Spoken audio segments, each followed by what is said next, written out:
আজকে কিন্তু বাড়িতে বানিয়েছিলাম লাউ পাতার বাটা। তো দেখো কিভাবে বানাচ্ছি সেই রেসিপিটাই একটুখানি তোমাদের সঙ্গে শেয়ার করছি। তো প্রথমে কিন্তু কড়াতে তেল দিয়ে দিয়েছি, আর দিয়েছি দুটো শুকনো লঙ্কা, আর দিয়েছি দুটো কাঁচা লঙ্কা, তার সঙ্গে কিন্তু কয়েক টুকরো রসুনের কোয়া, আর দিয়েছি একটা বড় সাইজের পেঁয়াজ। ওটাকে কিন্তু প্রথমে হালকা করে তেলের সঙ্গে নেড়েচেড়ে ভেজে নিয়েছি। তারপরে ওই কড়ার মধ্যেই কিন্তু দিয়ে দিচ্ছি কেটে রাখা লাউ পাতাগুলোকে।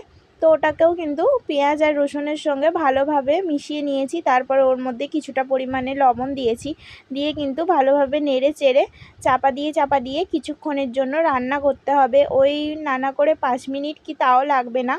তো ওরকম নেড়ে চেড়ে এইরকম অবস্থায় এসে গেলে আমি কিন্তু ওটাকে নামিয়ে নিচ্ছি। নামিয়ে আমি শিলের মধ্যে বেটে নিচ্ছি। তো দেখো তোমরা কিন্তু শিলের থেকে মিক্সিতেও বাটতে পারো, মিক্সিতে বাটলেও কিন্তু তেমন কোনো সমস্যা হবে না, কিন্তু শিলে বাটার টেস্টটাই কিন্তু আলাদা হয়। তো সেই কারণে আমি কিন্তু শিলেতেই ভালোভাবে বেটে নিয়েছি। তারপরে কড়ার মধ্যে দিয়ে দিলাম অল্প পরিমাণে সর্ষের তেল, এখানে তোমরা সর্ষের তেলটাই কিন্তু ব্যবহার করবে। আর দিয়েছি অল্প করে কালো জিরে, তার সঙ্গে দিয়েছি একটুখানি হলুদ গুঁড়ো আর অল্প পরিমাণে লবণটা বুঝে শুনে দিও, কারণ তখন কিন্তু অল্প পরিমাণে লবণ দেয়া হয়েছিল। আর ওই যে পাতাটা যেটা আমি বেটে রেখেছিলাম, তো সেটাই ওই তেলের সঙ্গে দিয়ে ভালোভাবে কিন্তু মিশিয়ে ভেজে নিতে হবে পাতাটাকে। যখন দেখবে কড়া থেকে ঠিক এরকম উঠে আসছে, নামিয়ে নিলেই কিন্তু তৈরি হয়ে যাবে আজকে আমাদের লাউ পাতা বাটা। তো ভিডিওটা কেমন লাগলো অবশ্যই জানিও।